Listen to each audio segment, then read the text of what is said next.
Il était une fois un petit garçon nommé Kiram. Kiram menait une vie paisible.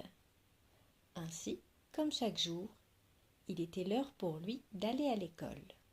« Dépêche-toi » lui dit sa maman. « Mais qu'est-ce que tu es lent !»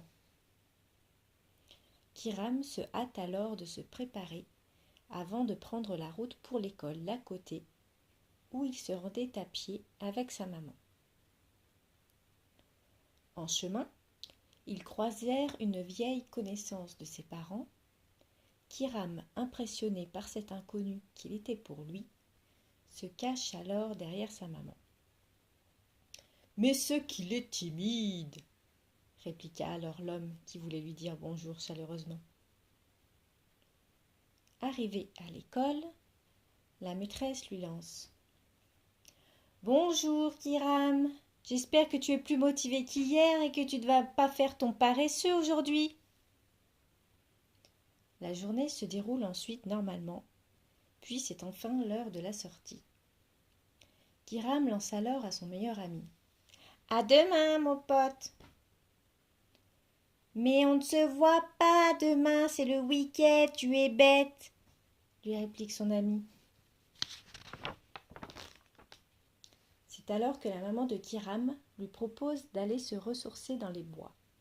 Kiram est ravi de cette idée et les voilà partis tous les deux dans la forêt voisine.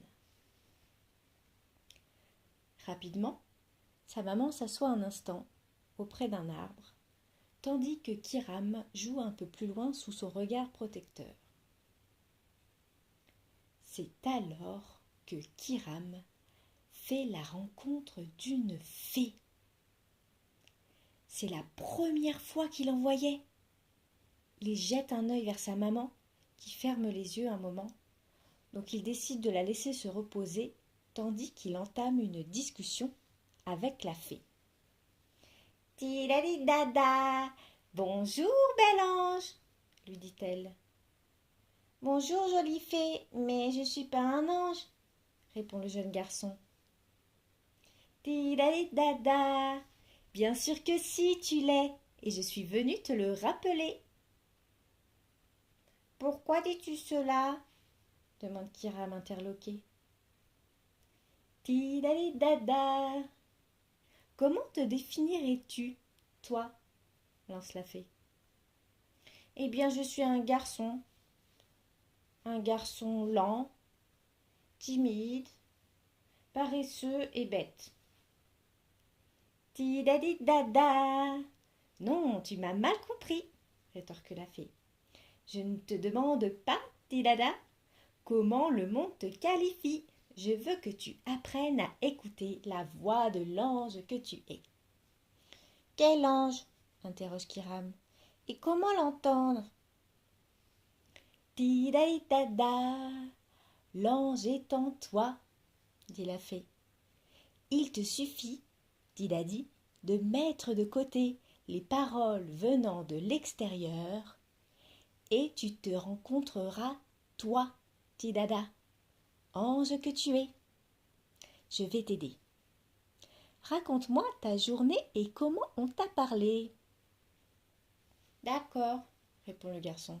« Ce matin, j'ai mis du temps à faire mes lacets et ma maman a dit que j'étais lent. »« Tidadidada, c'est un point de vue, » rétorqua la fée. « Mais je vois une bonne chose dans le fait de t'appliquer.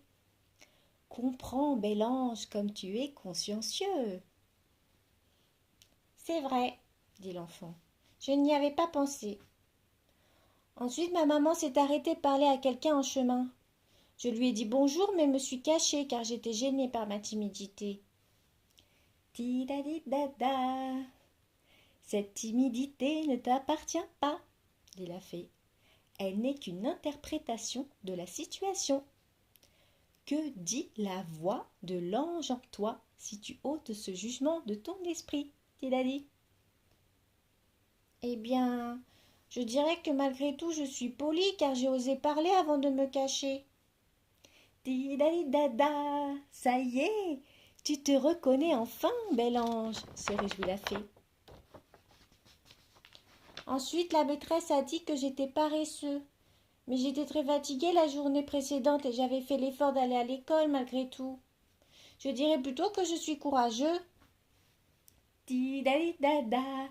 Parfait, bel ange. Je rêve que tous les anges de ce monde comprennent aussi vite que toi qu'ils sont remplis de qualités. Qui sont les anges de ce monde? Demanda alors l'enfant. Dida. Ce sont les humains. Mais on leur fait croire des tout petits qu'ils sont de vrais diablotins. Certains le pensent alors si fort qu'ils deviennent incapables d'entendre leur voix d'ange jusqu'à la fin de leur vie. Didadi. Mince alors, réplique l'enfant.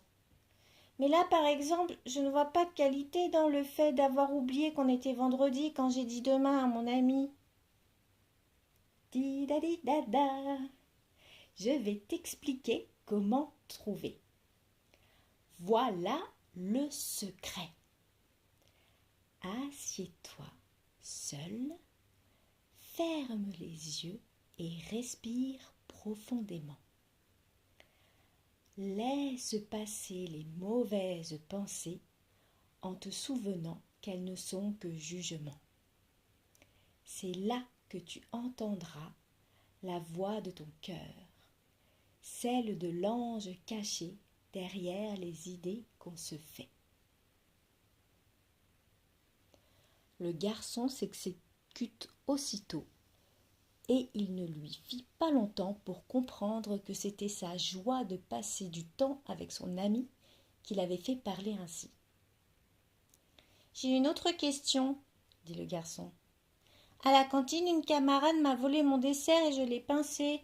Alors, est-ce que je suis vraiment un ange ?» Didalidada. Si les humains étaient totalement des anges, ils ne seraient pas sur terre. Tu n'as pas pris à cet instant le temps d'écouter ta sagesse intérieure. Ça arrive, mais à présent, tu connais le secret. Et il sert aussi à se calmer. Kiram, on va un peu marcher? Lancelot sa maman. Maman, regarde! Crie Kiram.